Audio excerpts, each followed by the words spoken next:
Bismillahirrahmanirrahim. Assalamualaikum warahmatullahi wabarakatuh.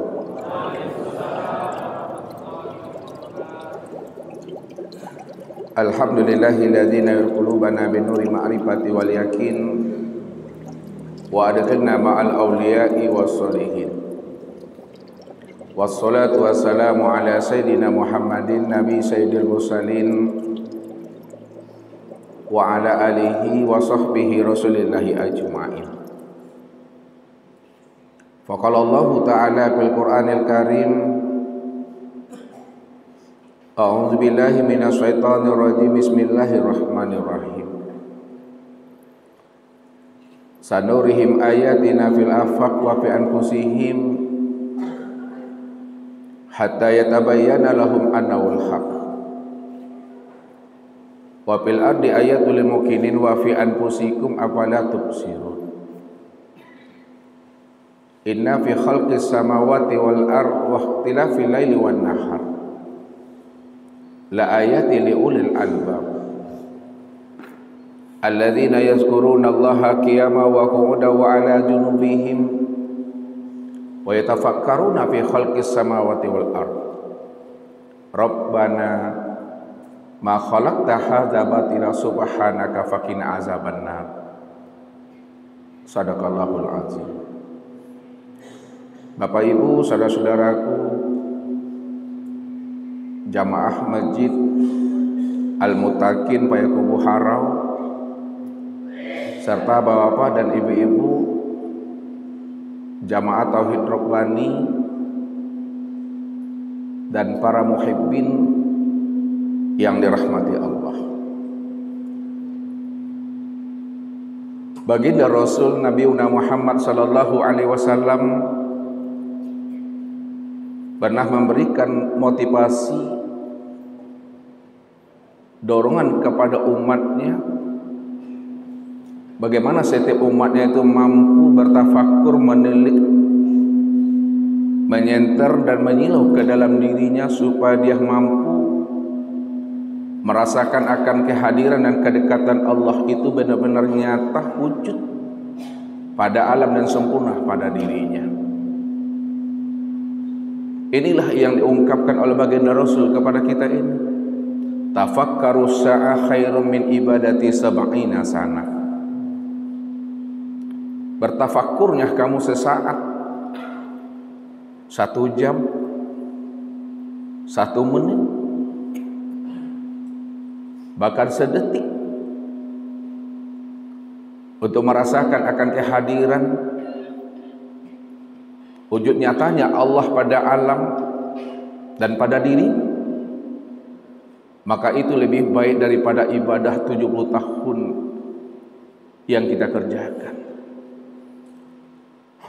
Itu maknanya Bapak Ibu. Jikalau kita beribadah 70 tahun lamanya, namun kita tidak mampu merasakan akan kehadiran dan kedekatan Allah itu pada diri kita ini, kita tidak mampu merasakan akan wujud nyatanya Allah itu pada diri,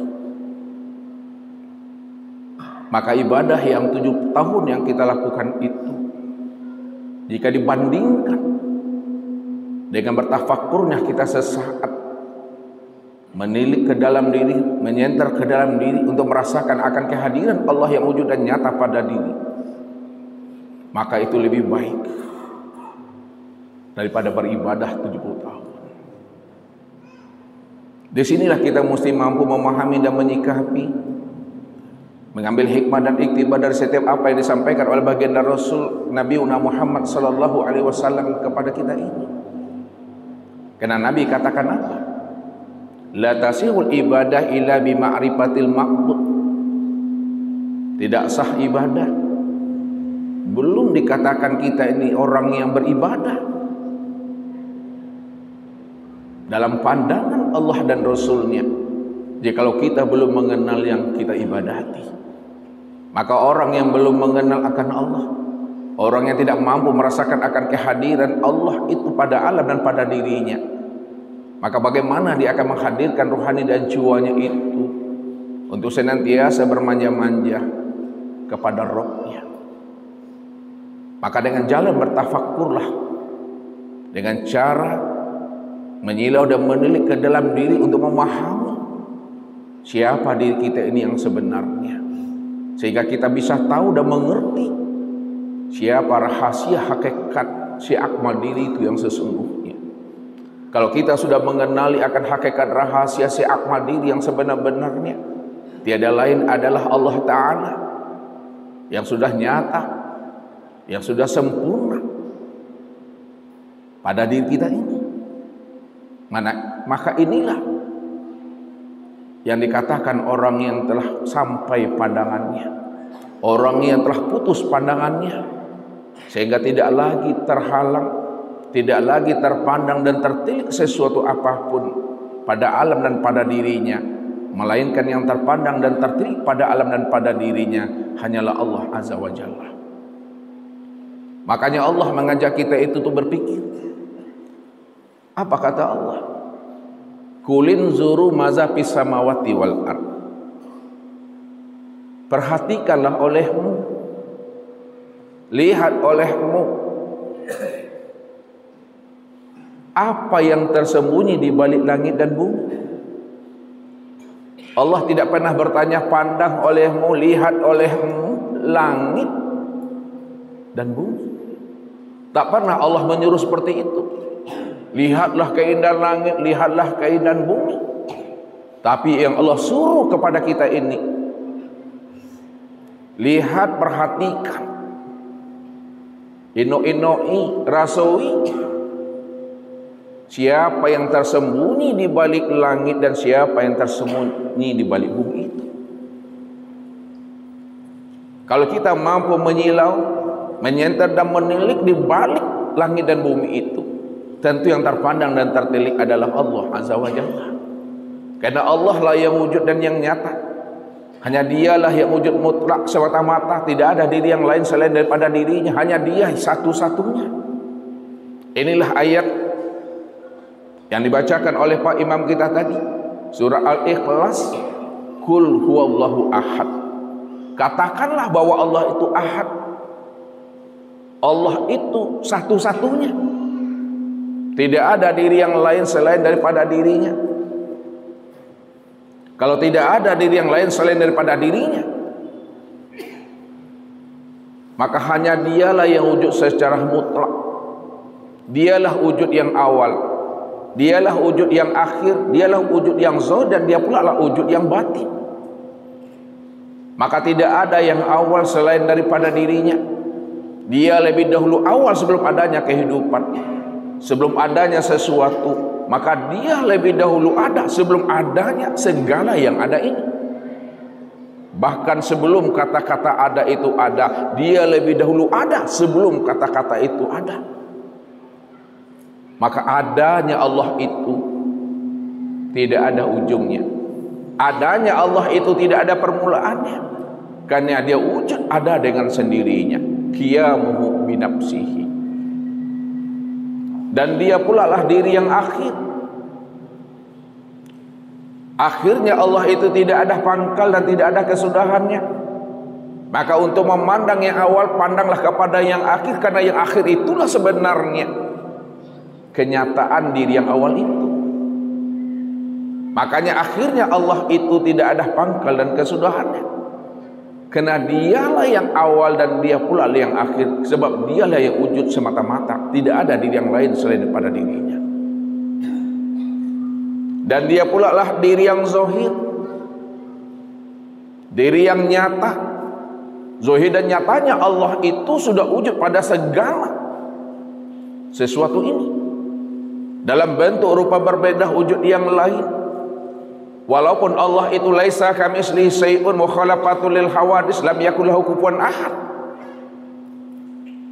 Karena dia cuma yang wujud, karena dia cuma yang ada satu-satunya dan tidak ada diri yang lain, maka segala bentuk dan rupa pada sekalian alam ini, inilah wujud nyatanya akan kezahiran dirinya yang tunggal dan yang mutlak itu. Kalau Allah cuma yang wujud, Allah cuma yang ada, Bapak Ibu, maka jangan disandingkan Allah dengan sesuatu yang tidak pernah ada. Jangan diserupah-serupahkan Allah dengan sesuatu yang tidak pernah ada. Kalau Allah cuma yang ada, Allah cuma yang wujud tunggal, bagaimana mungkin kita akan menyandingkan Allah, kita akan menyerupakan Allah dengan sesuatu yang tidak pernah ada? Karena Dia cuma yang wujud dan yang tunggal itu. Kalau Dia yang wujud, Dia cuma yang tunggal, maka segala yang ada, segala yang wujud dalam bentuk rupa yang berbeda, itulah kezahiran nyatanya memandang akan dirinya. Disitulah letaknya zahirnya Allah itu, betul-betul nyata pada segala yang ada ini. Maka pandang Allahnya apa yang dilihat oleh mata, dan jangan memandang apa yang dilihat oleh mata. Kalau kita memandang apa yang dilihat oleh mata, maka yang terpandang adalah sesuatu. Yang terpandang adalah alam, yang terpandang adalah makhluk, yang terpandang adalah ayah bunda kita, yang terpandang adalah suami dan istri, anak cucu dan menantu kita. Tapi apabila kita memandang Allahnya, maka itulah pandangan yang kasat itu, pandangan yang benar-benar memberikan faedah, pandangan yang memberikan manfaat, dan pandangan yang bernilai ibadah. Ini pesannya Rasul kepada kita, Bapak Ibu. Man nazara ila say'in ma lam yarallaha fihi fahuwa batil. Barang siapa yang bisa memandang kepada sesuatu, bisa dia memandang kepada ayah bundanya, namun dia tidak mampu memandang Allah yang wujud dan nyata pada sesuatu, tak mampu dia melihat Allah yang sudah wujud dan nyata pada ayah bundanya, maka itulah pandangan yang berdosa, pandangan yang tidak beribadah, pandangan yang tidak memberikan manfaat. Itu yang dikatakan namanya syirik itu, Bapak Ibu. Jadi syirik itu sebenarnya apabila masih terpandang ada diri yang lain selain daripada dirinya, yang wujud, yang sama, basar, kalam, ilmu, kuda, iradah, dan hayat, yang awal, akhir, zahir, dan batin, itulah semata-mata yang dikatakan syirik itu. Makanya Nabi katakan apa? Wujuduka dzanbun, adanya wujud pengakuan dirimu yang merasa dirimu itu ada, yang merasa dirimu itu adalah hayat, yang merasa dirimu itu adalah berbuat, berkehendak, bergerak dan diam. Itulah yang katakan namanya syirik dan dosa itu. Karena hati ini masih memandang ada diri yang lain selain daripada dirinya, padahal diri yang lain selain daripada dirinya tidak pernah ada. Jadi kalau tidak ada diri yang lain selain daripada dirinya, hanya dia semata-mata yang wujud dan yang ada, adanya dia benar-benar nyata pada alam ini, nyata pada diri kita. Kalaulah alam ini nyata, alam ini zahir, alam ini wujud, diri kita ini nyata, diri kita zahir, dan diri kita ini wujud, maka Allah itu lebih wujud dan lebih nyata lagi dibandingkan nyatanya alam dan nyatanya pada diri kita ini. Tapi kenapa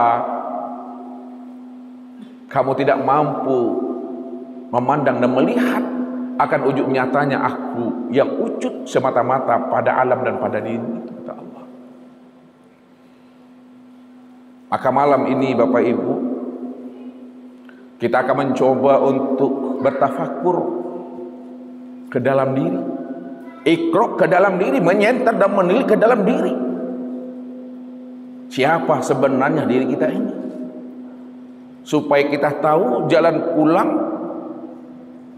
kembali kepadanya. Bukankah Allah katakan apa kepada diri kita ini? Wa anna ila rabbikal muntaha.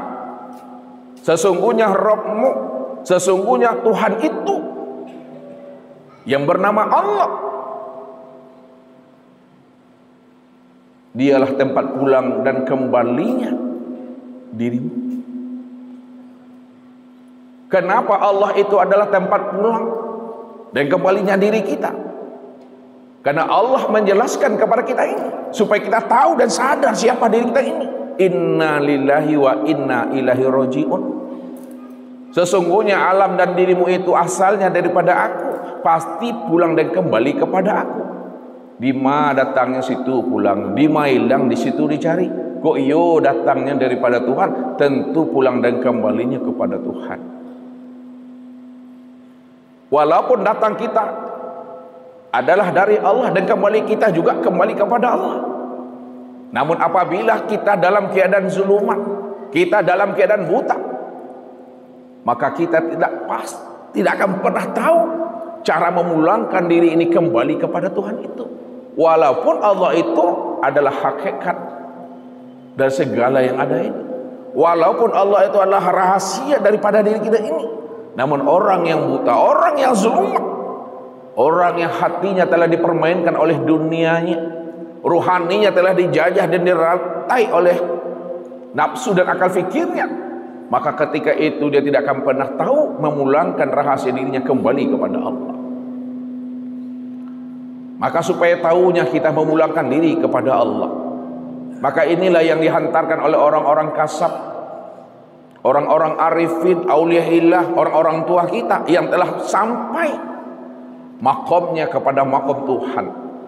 Mereka mengajarkan kepada kita itu untuk menyenta dan menilik ke dalam kita ini. Baca alam pada diri, baca diri di dalam diri. Di dalam diri ada diri, dalam diri ada rahasia diri. Dalam rahasia diri itulah sebenarnya aku wujud dengan sendirinya, kata Allah. Aku yang menjadi rahasia dirimu. Wa fi anfusikum afala tubsirun. Kalau aku sudah menjadi rahasia dirimu, kata Allah, kenapa tidak kamu pikirkan? Kenapa tidak kamu pahami, kata Allah. Begitu hampir dan dekatnya aku pada dirimu itu. Makanya Allah mengatakan kepada kita ini, sebelum habisnya usia umur kita meninggalkan akan cangkangnya, sebelum ruh itu melepaskan akan tubuh yang zahir ini, maka apa kata Allah kepada diri kita ini? Awalam yatafakkaru fi anfusihim balil insanu ala nafsihi basira. Kenapa kamu tidak mau bertafakur? Walaupun itu sesat, memikirkan dirimu. Siapa sebenarnya yang melihat itu pada dirimu, kata Allah.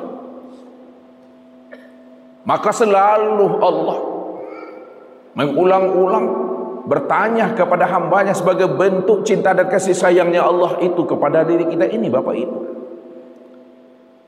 Kalaulah Bapak Ibu kita semua sayang dan cinta kita dengan diri kita, maka Allah itu lebih cinta dan lebih sayang lagi dengan diri kita ini dibandingkan cinta dan sayangnya kita terhadap diri kita. Apabila ayah bunda kita, mondek nyawa Bapak Ibu, sayang kepada anaknya, sayang kepada diri kita ini, maka cinta dan sayangnya Allah kepada kita melebihi cinta dan sayangnya ayah bunda mondeknya kita terhadap diri kita itu. Makanya sebagai bentuk cinta dan kasih sayang Allah kepada diri kita, Allah melontarkan sebuah pertanyaan kepada kita, walaupun Allah yang memberi jawabannya. Apa kata Allah? Ya ayyuhal insan, ma gharraka bi rabbikal karim allazi khalaqaka fasawwaka fa'adalak fi ayyi suratin masyaraqaba. Wahai jantung hatiku, wahai bela jiwaku, wahai bagian daripada diriku, kata Allah, kenapa kamu belum kenal juga dengan diriku? Apa yang menyebabkan dirimu masih terhijab dan terhalang untuk mengenal siapa aku ini? Padahal kata Allah, allazi khalaqaka fasawwaka fa'adalak. Padahal aku yang menjadikan dirimu dari tidak ada lalu menjadi ada. Lalu aku berikan kamu pendengaran, aku berikan kamu penglihatan, aku beri kamu rasa. Tapi kenapa kamu belum kenal juga siapa aku ini? Begitu Allah menghantarkan pertanyaan-pertanyaan kepada diri kita supaya kita paham siapa Allah dan siapa diri kita ini, supaya kita benar-benar selamat pulang dan kembali kita kepada Allah. Sebab orang yang tidak mau bertafakur, menilik ke dalam dirinya sehingga dia tidak menemui akan hakikat rahasia sejati dirinya, maka apa jawaban Allah?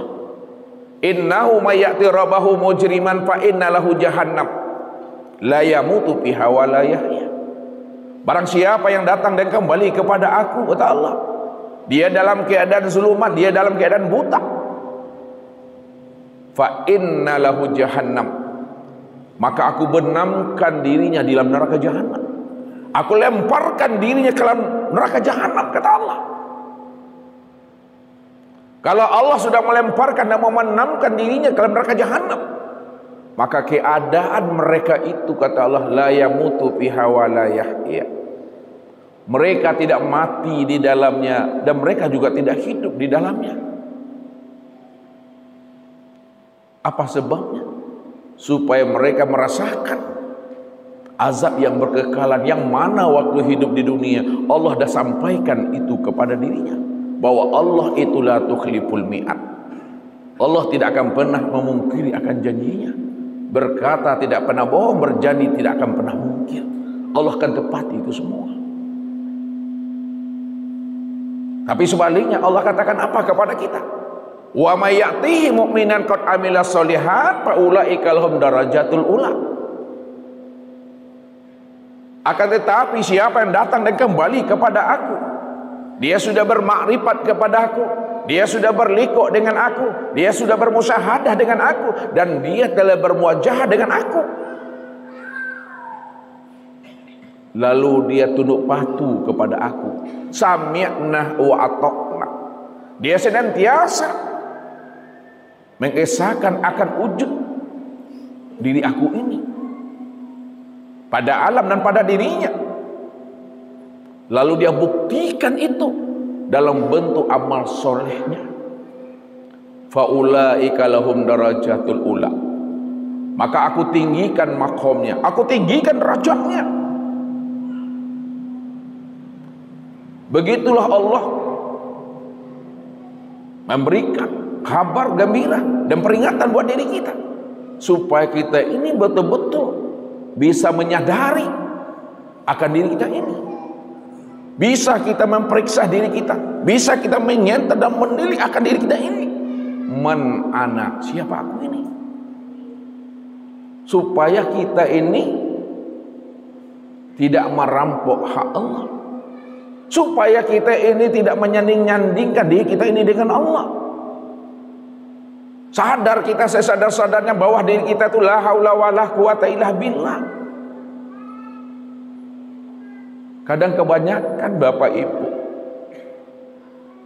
dari kita ini, dia bisa melafazkan kulima la haula wala quwata illa billah, dia bisa menyebutnya, tapi di balik yang dia sebut, di balik kata-kata yang dia lafazkan itu, tanpa disadarinya dia merampok hak Allah. Dia sedang melakukan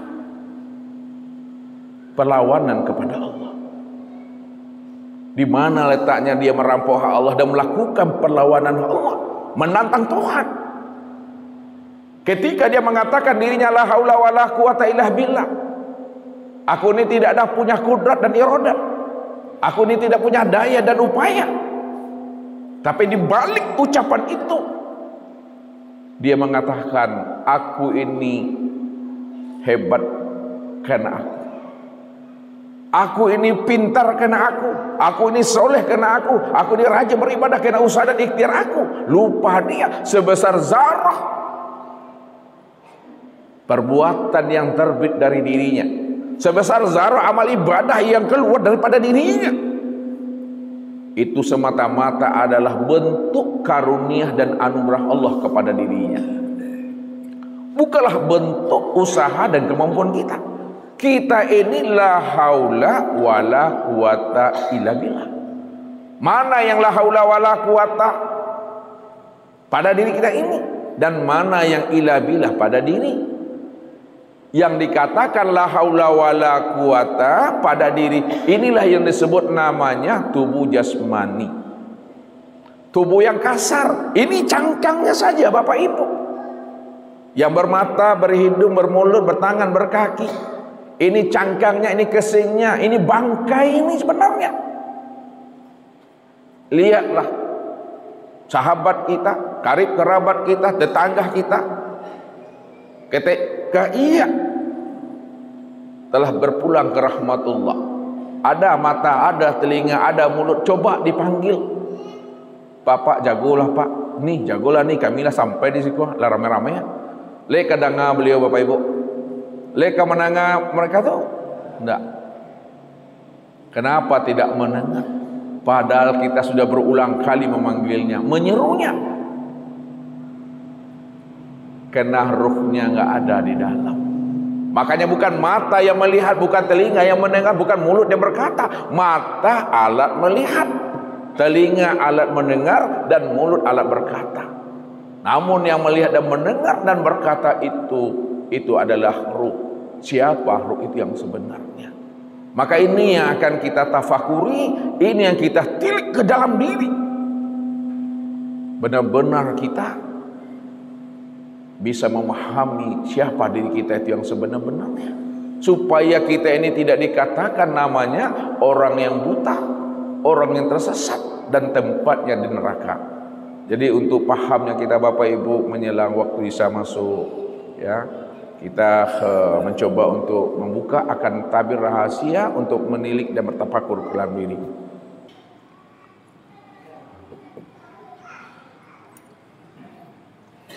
Tafakur itu berpikir, merenung, ya, menoi-noi, merasakan kehadiran nyatanya Allah itu pada diri ini. Itu bertafakur. Makanya Allah mengatakan, sanurihim ayatina fil afaq wa fi anfusihim hatta yatabayyana lahum annahu al-haq wa fil ardi ayatul lil mukminin wa fi anfusikum afala tubsirun. Aku ini memperlihatkan tanda-tanda wujud kami pada sekalian ufuk, pada sekalian alam semesta ini. Dan aku juga telah memperlihatkan akan tanda-tanda wujud diriku ini pada dirimu, kata Allah. Bahwa aku wujud yang paling nyata, wujud yang paling terang, wujud yang paling jelas dari segala yang wujud dan segala yang ada ini.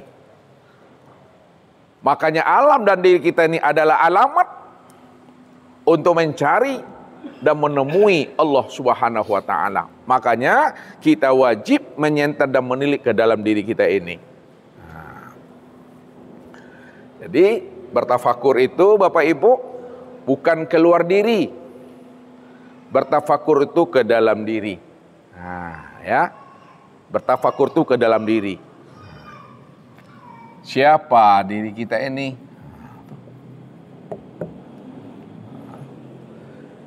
Ketika kita sudah mau bertafakur, menilik, menyenter dan menyelau ke dalam diri, maka disitulah kita tahu bahwa diri kita ini ada diri yang KW-nya, ada pula diri yang orinya. KW dan ori. Mana diri yang KW, mana diri yang ori? Diri yang KW ini, inilah diri yang kasar. Ya, atau disebut namanya jasmani. Sedangkan diri yang ori, yang asli, itu adalah diri yang halus. Yang halus itu adalah ruhani. Ya. Sekarang kita lihat, ya, diri yang KW, yang kasar dan jasmani ini. Diri yang kasar, jasmani ini mengandung unsur ardi. Mengandung unsur ardi, ya, unsur bumi. Sedangkan diri yang ori, yang halus atau ruhani, ini mengandung unsur ilahiyah. Ilahiyah itu adalah ketuhanan. Nah, kalau yang kasar itu mengandung unsur ardi. Nah, sekarang kita tilik ke dalam. Mana diri yang kasar, yang jasmani, yang berasal adalah dari ardi, dari bumi. Nah, lihat Bapak Ibu. Jasmani ini Bapak Ibu adalah dua kata yang berbeda makna. Ya. Apa maksudnya? Jas plus mani. Jas itu adalah baju luar. Jas ini baju luar. Kulit, daging, urat, tulang, limpa, hati, jantung, rabu, empedu. Nih, yang nampak nih. Yang bermata, bertelinga, berhidung, bermuncung, bertangan, berkaki. Ko yang songgok wah, yang sebatang wah. Ya. Itu namanya baju jas, baju luar. Baju jas itu, baju luar ini terbuat daripada air mani. Makanya disebut baju luar yang terbuat dari air mani itu disebut namanya jasmani, tubuh jasmani. Ini yang dijelaskan Allah dalam surah Al-Mu'minun ayat 12, 13, 14, 15. Apa kata Allah? Walaqad khalaqnal insana min sulalatin min tin summa ja'alnahu nutfatan fi qararim makin summa khalaqnan nutfata 'alaqa fa khalaqnal 'alaqatan mudghah fa khalaqnal mudghatan izama fa qasalnal izama lahma summa ansa'nahu khalqan akar fa tabarakallahu ahsanul khaliqin summa innakum ba'da zalika lamayitun. Nah, kita lihat urutannya. Iya, ada proses Bapak Ibu. Yang pertama kata Allah bahwa diri jasmani yang kasar yang kawi ini yang mengandung unsur bumi ini berasal daripada saripati tanah.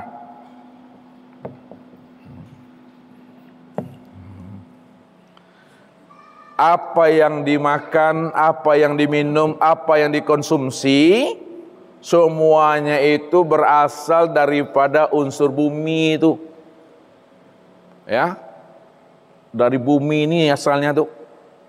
Makanlah yang bervitamin, makanlah yang bergizi. Maka itulah proses yang kedua, dari saripati tanah ini berubah wujudnya menjadi nutfah. Nah, nutfah.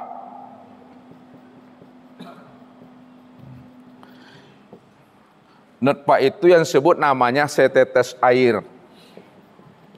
Makanya Allah katakan, ya, wa khuliqa mimma indafik, bahwa Allah jadikan diri kita ini dari setetes air yang terpancar. Setetes air yang terpancar itu yakhruju minas sulbi wat taraib, keluar daripada ayah dan ibumu. Ya, min nutfatin amsat. Itulah yang bercampur itu. Dari ayah dan dari ibu. Maka terpancar dia, maka itu yang disebut namanya nutfah, dari setetes air itu. Dari setetes air itu Bapak Ibu bertajalli dia, bertahwil dia, berganti bentuk dan rupa menjadi namanya dengan alaqah.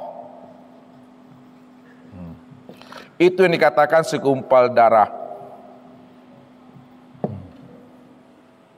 Dari alaqah bertajali lagi, berganti bentuk dan rupa dia, maka disebutlah namanya dengan mudghah. Mudghah itu yang dikatakan segumpal daging. Dari segumpal daging itu bertajali lagi, berganti bentuk dan rupa dia, maka disebutlah namanya dengan lahma, izoma. Izoma. Izoma itu ini yang dikatakan pembentukan tulang belulang. Pembentukan tulang belulang. Dari izoma bertajali lagi, maka disebut namanya dengan lahma. Lahma itu tulang belulang tadi itu dibungkus kembali dengan daging. Setelah dibungkus dengan daging, maka Allah katakan fatabarakallahu ahsanul khaliqin. Maka maha sucilah Allah yang menciptakan manusia ini sebaik-baiknya. Maka secara zahir, secara fisik, secara jasmani, tubuh kita ini sudah sempurna dia.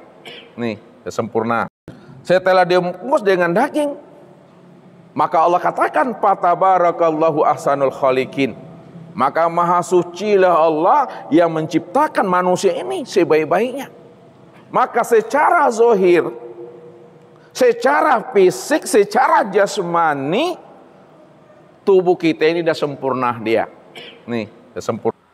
4 bulan 10 hari. Nih, proses. Jadi secara fisik, secara jasmani, ini sudah sempurna. Maka proses yang ketujuh, barulah disempurnakan Allah dengan proses diri yang halus. Proses diri ruhani atau diri yang ori, yang mengandung unsur ilahiyah, unsur ketuhanan. Itulah proses yang ketujuh ini, Bapak Ibu. Ini yang disebut namanya peniupan ruh. Apa kata Allah? Fa iza sawaituhu wa nafakhtu fihi mir ruhi. Wa nafakhtu fihi mir ruhi. Apabila telah kesempurnakan kejadian hambaku, maka aku tiupkan wa nafakhtu, aku tiupkan ke dalamnya.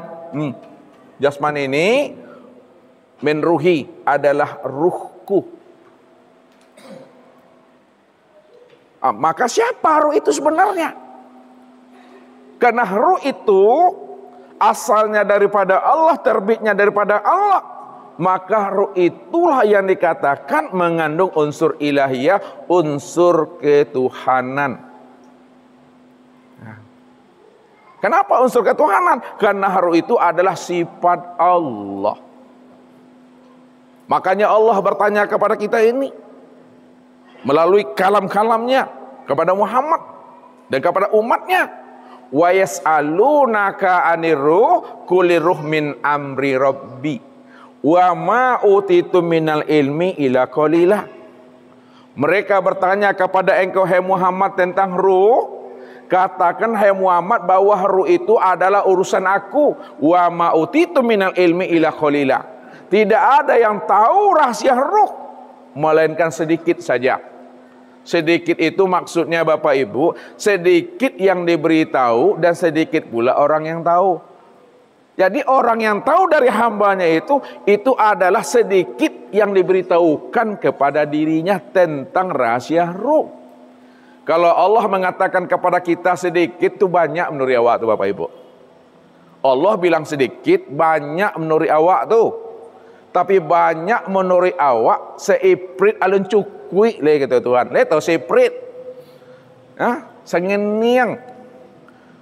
Secuil tuh. Banyak menurut kita, menurut Allah belum cukup secuil lagi, belum cukup seiprit lagi.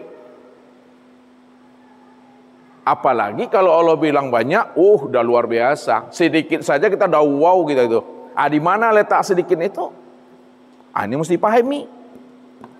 Makanya ayat itu secara makna hakikatnya, wa yas'alunaka 'anir ruh qul ruh min amri rabbi. Mereka bertanya kepada engkau hai Muhammad tentang ruh. Katakan hai Muhammad, ruh itu aku, itu kata Tuhan.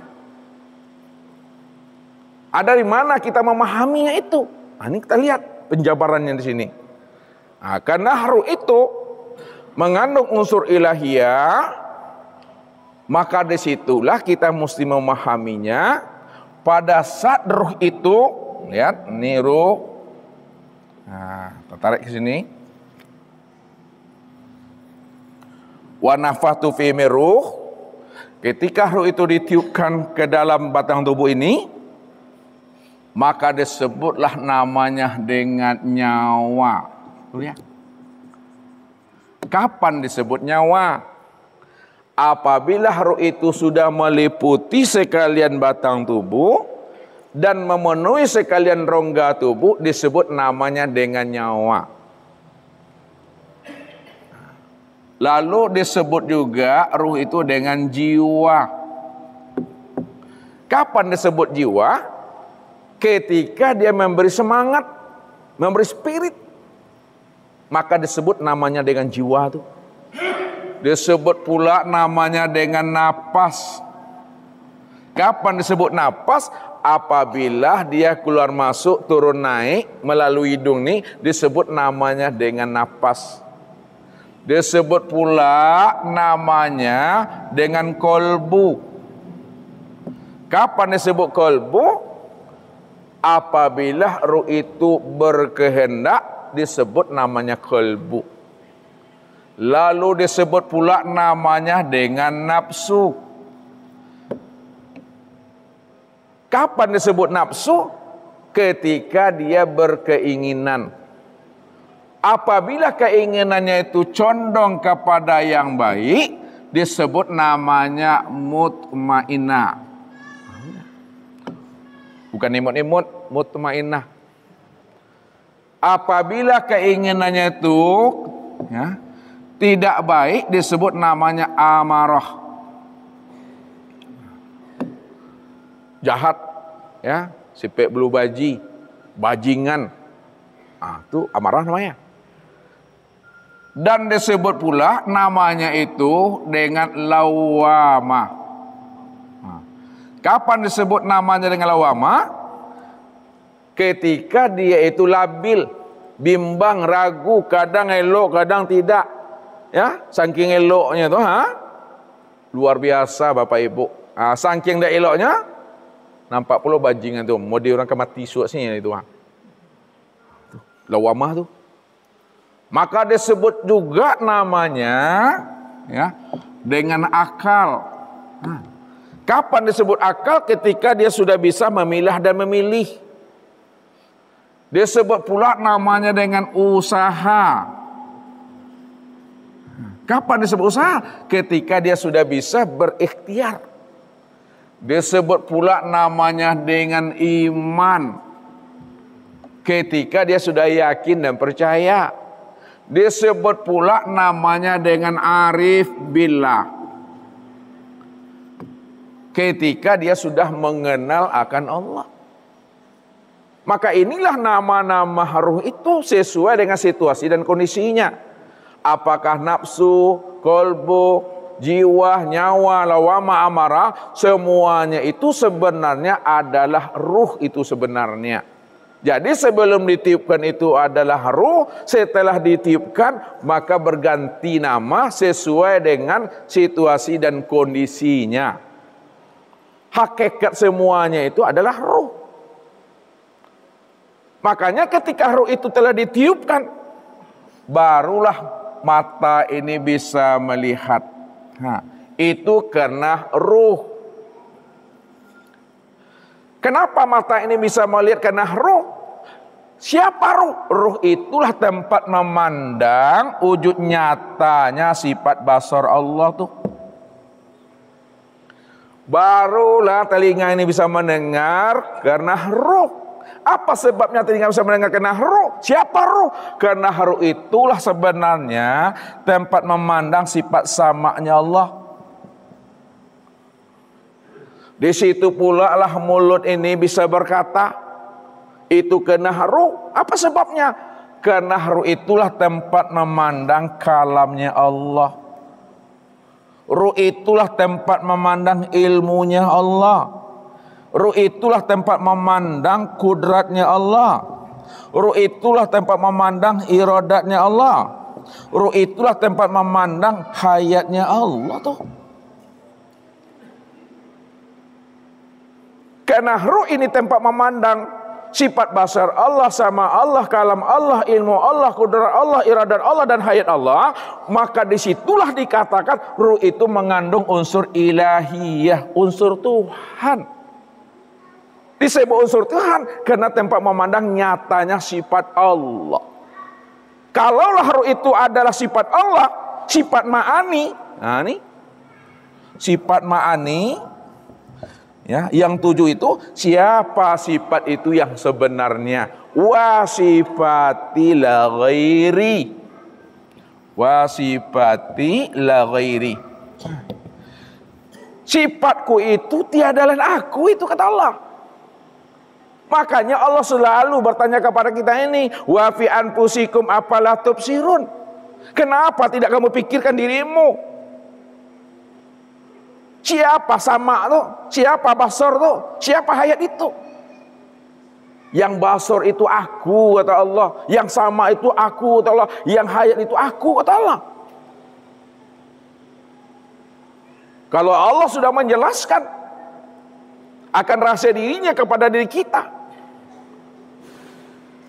maka disitulah kita merasakan kehadiran dekatnya Allah itu pada diri kita ini. Lebih dekat lagi Allah itu dengan diri kita dibandingkan dekatnya urat nadi itu pada tengkuk batang leher ini. Ini pernah ditanyakan sahabat kepada Rasulullah, ya Rasulullah, apakah Allah itu jauh ya Rasulullah di langit? Atau Allah itu dekat ya Rasulullah? Apa jawaban Rasulullah?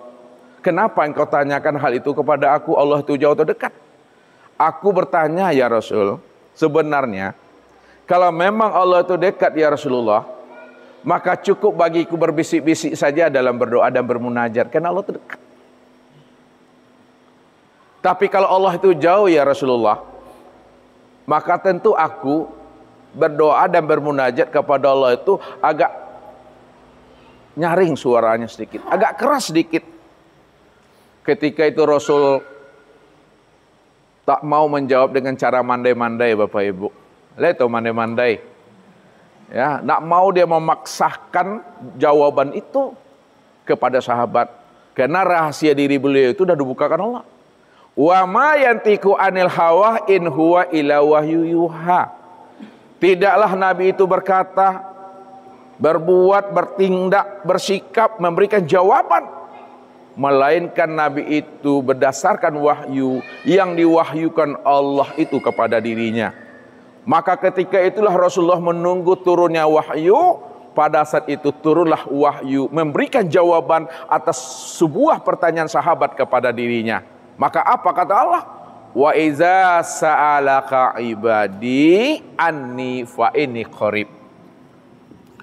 Wa iza sa'alaka ibadi anni fa inni qarib. Dan apabila ada hambaku bertanya kepada engkau hai Muhammad, anni, tentang aku ini jauh atau dekat, maka berikanlah jawaban kepada Muhammad, fa inni qarib, sesungguhnya aku itu adalah dekat. Jadi Allah memberikan jawaban, aku itu dekat. Lalu gunakanlah kecerdasan rohani akan fikir. Kemudian dia bertanya lagi kepada Rasulullah, bagaimana dekatnya Allah itu ya Rasulullah? Dekat yang bagaimana Tuhan itu ya Rasul? Kalau memang dekat Allah itu, maka diberi jawaban oleh Allah kembali, wa nahnu aqrabu ilaihi min hablil warid. Bahwa aku ini lebih dekat daripada urat nadimu. Kalaulah urat nadi itu dekat di tengkuk leher kita, Allah itu lebih dekat lagi dengan diri Bapak Ibu dibandingkan dekatnya urat nadi itu pada tengkuk batang leher Bapak Ibu. Jikalaulah mata hitam dan mata putih yang ada mata zuhur ini dekat menurut kita, Allah itu lebih dekat lagi dengan diri kita dibandingkan dekatnya mata hitam dan mata putih ini. Jikalaulah detak jantung itu dekat pada diri kita, Allah lebih dekat lagi dengan diri kita dibandingkan dekatnya detak jantung itu pada jantung kita ini. Jikalaulah rasa itu dekat pada kita, Allah itu lebih dekat lagi dengan diri kita dibandingkan dekatnya rasa itu pada diri kita. Jikalaulah hidup itu dekat pada jiwa kita, Allah itu lebih dekat lagi dengan diri Bapak Ibu dibandingkan dekatnya hidup itu pada diri kita ini. Maka ketika Allah sudah membukakan rahasia kehadiran dan kedekatan dirinya kepada kita, maka disitulah Allah mengatakan, wa huwa ma'akum aina ma kuntum. Wa huwa ma'akum aina ma kuntum. Aku senantiasa beserta kamu di mana saja kamu berada. Maksudnya apa? Di mana ada kamu, di situ nyatanya diriku, kata Allah. Karena akulah yang menjadi rahasia dirimu. Buktinya Allah menjadi rahasia diri kita. Di mana kita berada di situ nyatanya hadirnya Allah menjadi saksi buat diri kita. Apa kata Allah? Ma yakunu min najwa salasatin illa huwa rabi'uhum wala khamsatin illa huwa sadisuhum wala adna min zalika wala aksara illa huwa ma'ahum. Tidak ada di antara kalian yang bertiga saling merahasiakan, saling berbisik-bisik. Ingat kata Tuhan, yang keempatnya itu aku. Tidak ada di antara kalian yang berlima saling merahasiakan, saling berbisik-bisik. Ketahui kata Allah, yang keenamnya itu aku. Dan tidak ada di antara kalian berkumpul, baik jumlahnya sedikit maupun jumlahnya banyak.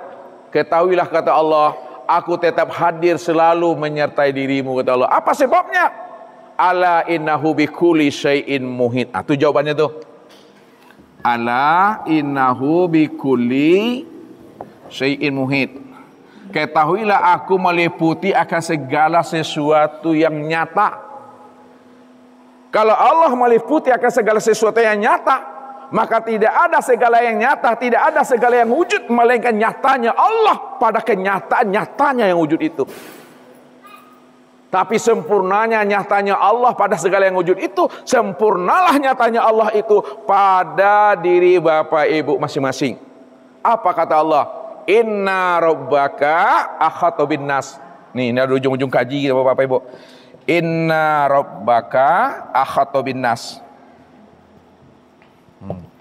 Sesungguhnya Rabbmu itu, aku ini sudah meliputi akan diri setiap manusia. Jadi kalau Allah sudah meliputi akan diri setiap manusia, itu artinya bahwa Allah lah yang menjadi saksi dan bukti dari setiap apa yang kita perbuat. Karena dialah yang menjadi rahasia insan, dan insan itulah bukti nyatanya memandang akan wujud dirinya itu. Kalau kita sudah bisa memahami Allah itulah bukti nyatanya akan wujud nyatanya insan ini, maka disitulah hadirnya hati mengatakan innallaha ma'ana itu. Jauh yang tiada berantara, dekat yang tiada bersentuhan. Jauhnya tidak ada jaraknya, dekatnya enggak pula bersentuhan. Apa sebabnya? Jauh tidak berantara, dekat dia tidak bersentuhan, karena dia cuma yang wujud dan tunggal. Dia cuma satu-satunya. Kalau dia satu-satunya, maka dia tidak dimakan oleh ruang dan waktu, oleh tempat dan ruang itu.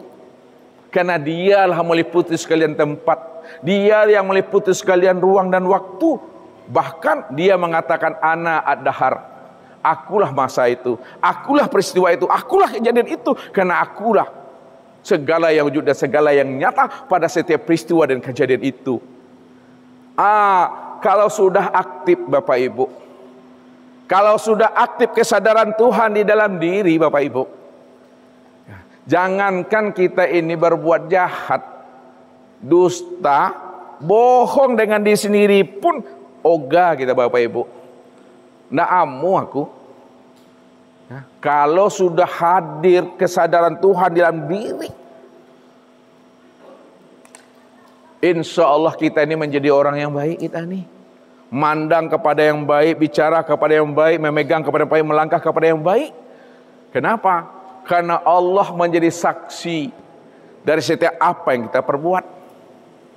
Kadang anehnya, Allah sudah terang-terangan mengatakan, aku menjadi saksi buat dirimu, kata Tuhan. Tapi kita butuh saksi pula, ya, untuk memandang dan memperhatikan amal dan ibadah kita. Nanti sulitnya tuh. Allah jadi saksi bagi kita, tapi kita butuh pula saksi. Kita jadikan teman dan sahabat menjadi saksi buat diri kita bahwa kita sudah beramal. Apa namanya tuh? Allah dah jadi saksi nih. Apa yang kamu kerjakan, apa yang kamu perbuat, aku jadi saksinya. Wa kafa billahi syahida. Lalu kita jadikan teman, sahabat dan tetangga kita menjadi saksi terhadap amal yang kita perbuat. Apa namanya tuh? Itu yang riya tuh. Berarti percayolai, yakin tidak. Yakin tidak, percayolai. Itunya tuh mah. Itulah butuh sangit benar lah tuh dah. Dia mesti pahami. Inilah rahasia diri kita. Maka ketika kita telah memahami akan rahasia diri kita ini adalah nyatanya akan rahasia Allah, disitulah kita benar-benar telah menemui akan sejati diri itu pada diri. Ya, ini yang dikatakan oleh Rasul, man talabal maula bi ghairi nafsin faqad dolalan baidah. Barang siapa yang ingin mencari dan menemui Allah keluar dirinya, maka dia akan berada pada kesesatan yang sangat jauh. Tapi siapa yang mau menyentuh dan menilik ke dalam dirinya, disitulah dia bisa memahami akan kehadiran dan kedekatan Allah itu betul-betul nyata pada dirinya itu. Tapi ingat, siapa yang telah menemui Tuhan, siapa yang sudah berlikuk dan bermusyahadah dengan Allah, maka ketika itu dipastikan dirinya itu hilang, dipastikan dirinya itu mati. Makanya orang-orang tua kita kadang ngasih pameo, Bapak Ibu. Lihat tahu pameo? Apa kata-kata basayap berunggo, tapi kita memahami nggak ngerti itu. Anak-anak remaja tak boleh mengaji tentang Tuhan, tak boleh belajar tauhid, nanti aja dah tua. Apa sebabnya? Kalau kecil-kecil belajar tauhid, mengenal Allah, cepat matinya nanti. Salah atau betul tuh? Kalau bapak ibu ya pingin mengenal Allah waktu remaja, usia 17, 20, capek matinya. Kan betul tuh, karena orang yang mengenal Allah dipastikan mati dirinya. Man arafa rabbahu fasadal jasad. Man arafa rabbahu fasadal jasad. Siapa yang telah mengenal Tuhannya, Allah itu yang wujud. Nih, Allah itu yang wujud. Allah itu yang basar, sama, kalam, ilmu, koda, iradah dan hayat. Allah itu yang awal, akhir, zahir dan batin. Fasadal jasad. Ketika itu hilanglah wujudnya. Kalau dah hilang wujudnya, berarti benar-benarlah dirinya itu tiada. Kalau benar-benar diri telah tiada, disitulah dia bahwa sesungguhnya dirinya itu adalah buta, sesungguhnya dirinya itu adalah tuli, sesungguhnya dirinya itu adalah bisu, sesungguhnya dirinya itu adalah bodoh, sesungguhnya dirinya itu adalah lemah, sesungguhnya dirinya itu adalah papa, sesungguhnya dirinya itu adalah mati. Inilah yang dikatakan la haula wala quwata illa billah. Ini dia.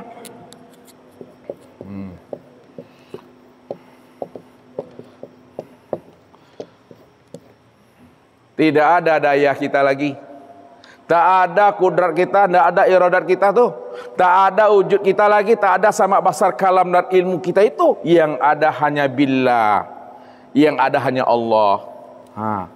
Maka kenalilah yang bila itu pada diri Bapak, itu yang disebut nama dengan ruh tadi.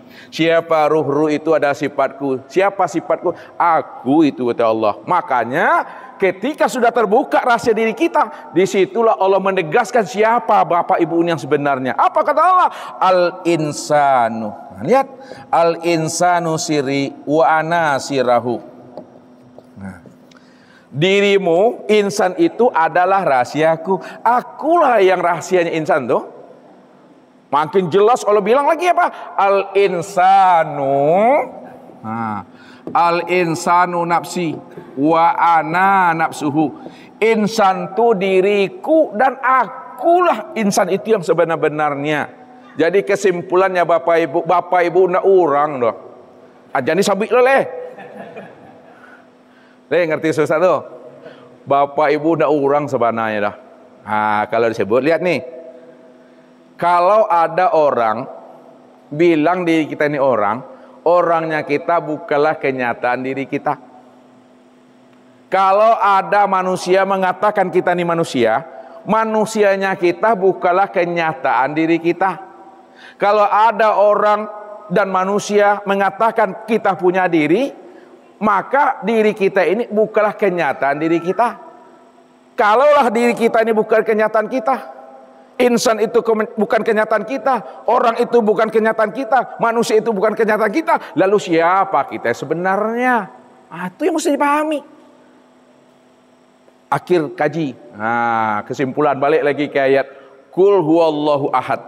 Ini gak tagak di Gusti Bapak Ibu. Qul huwallahu ahad. Apa artinya nih Bapak Ibu? Katakanlah Allah itu Esa. Esa ini apa maknanya? satu atau tunggal. Makna esa satu atau tunggal, tidak ada diri yang lain selain daripada dirinya, hanya dia satu-satunya. Pertanyaannya, kalau Allah itu adalah ahad, esa tunggal, hanya dia satu-satunya dan tidak ada diri yang lain selain daripada dirinya. Pertanyaan Ustadz, adakah diri bapak ibu selain dirinya? Ada atau tidak? Kalau tidak ada diri bapak ibu selain daripada dirinya, lalu siapa sebenarnya diri bapak ibu yang sesungguhnya? Hah? Itu gampang-gampangnya nyepi. Hah? Adalah dia semata-mata. Allah itu yang sebenarnya. Apakah bapak ibu jadi Allah? Apakah bapak ibu ngaku Allah? Apakah bapak ibu merampu Allah? Tidak.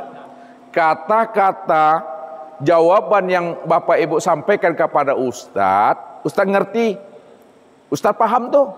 Bukan bapak ibu mengaku Tuhan, bukan bapak ibu ingin jadi Tuhan, tapi kata-kata yang bapak ibu sampaikan kepada Ustadz, Ustadz pahami. Sebenarnya bapak ibu memberikan jawaban kepada Ustadz, sesungguhnya diri bapak ibu tidak pernah ada, yang ada hanya Allah semata-mata.